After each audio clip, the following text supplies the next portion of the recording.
ఈరోజు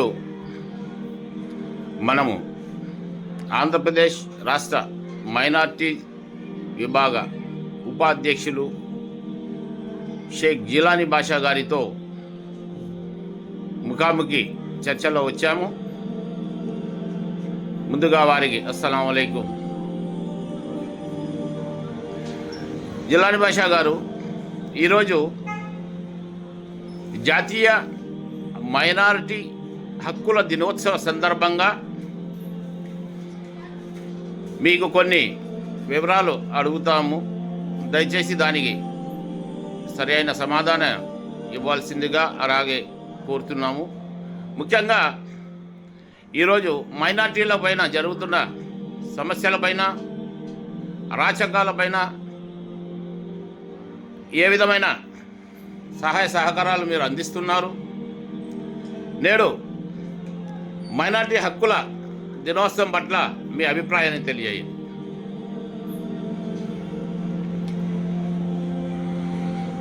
ఈ జాతీయ మైనార్టీ హక్కుల దినోత్సవము ఈరోజు 18 డిసెంబర్కు జరుపుకుంటారు. ఈ యొక్క హక్కులను 1992లో నిర్వహించడం జరిగింది. దీనికి దేశంలో మొత్తం మైనార్టీలు చాలా గౌరవంగా జరుపుకుంటారు. దేనికంటే మైనార్టీల హక్కులను కాపాడడానికి, మైనార్టీలకు జరుగుతున్న దాడులను, మైనార్టీల పైన అవాస్తవాలను అరికట్టడానికి చాలా ప్రయత్నాలు జరుగుతున్నాయి. ఈ సంవత్సరం కూడా మరి ఈ యొక్క దేశంలో మైనార్టీల సంరక్షణ కోసము మరి ఆ రోజు ఆర్టికల్ 2930ని హక్కులను సంరక్షించడానికి చేసిన యాక్ట్ ఉంది. దాని ప్రకారము ఎక్కడైనా కానీ ముస్లిమ్స్ కానీ, సిక్కులు కానీ, మరి అదేవిధంగా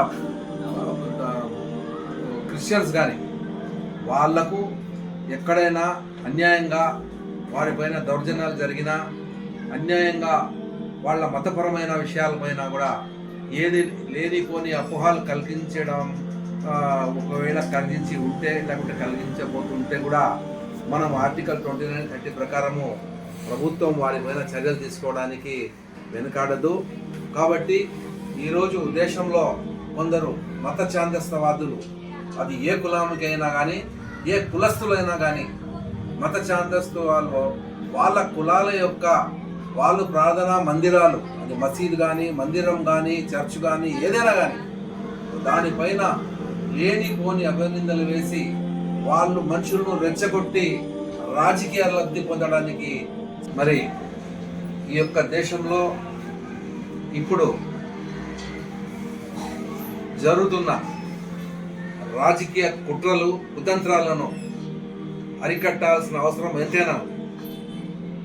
ఏదైనా కానీ, ఎవరైనా కానీ వాళ్ళు తమ ఏరియాలో ఓట్ల కోసమో లేకుండా ఉంటే విభజించడం కోసమో ప్రయత్నాలు చేస్తూ ఉంటే అటువంటి దాడులను ప్రతి ఒక్కరిపైన బాధ్యత ఉంది.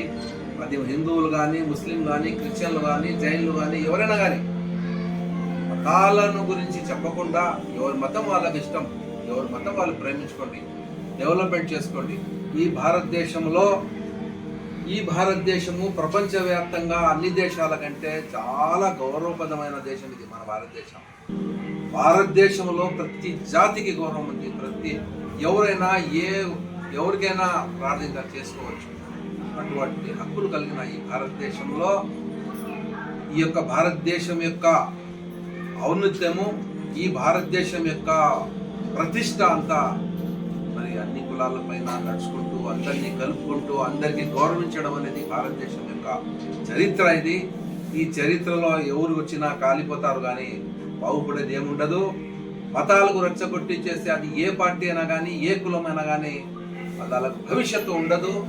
ఈ దేశం యొక్క ప్రతిష్ట అన్ని కులాలు, అన్ని పూలంతా తీసుకొచ్చి ఒక గుచ్చిగా చేసి రకరకాల ఏ కలర్లు పూలు ఉంటాయో దాన్ని అంతా చూసేదానికి అందంగా ఉంటుందో అదేవిధంగా భారతదేశంలో కూడా అన్ని కులాలు కలిసి కట్టిగా ఉంటేనే భారతదేశం. ఇప్పుడు మీ కూటమి ప్రభుత్వం అధికారంలో ఉన్నది.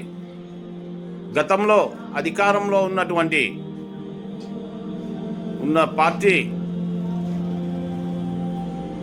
పక్కన కడపకు పక్కలో ఉన్నటువంటి నంద్యాల జిల్లా యందు ఒక దారుణమైనటువంటి సంఘటన జరిగింది. ఆ సంఘటన జరిగినప్పుడు మీరు ఏ విధంగా స్పందించారు?